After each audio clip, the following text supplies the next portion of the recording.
নাবালিগ অবস্থায় যার বাচ্চা মারা যায়, ওই বাচ্চাগুলিকে আল্লাহ পাক রব্বুল আলামিন কিয়ামতের ময়দানে বাপ মার জন্য বহুত বড় সুপারিশকারী বানায়।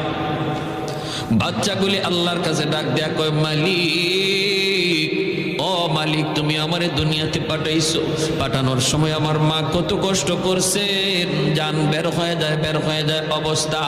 এরপরে আমি দুনিয়াতে আসলাম, এত কষ্ট আমি মাকে দিলাম, কিন্তু মার কোনো খেদমত আমি করতে পারলাম না, আমার মা ঋণ আমি শোধ করতে পারলাম না।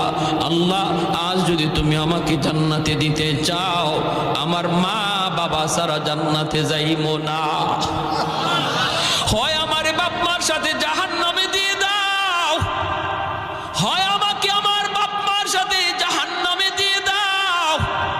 রব্বুল আলামিন তখন বলে, বান্দারে, আমি আল্লাহর আদত হচ্ছে জাহান্নামীকে জান্নাতে দেওয়া, কিন্তু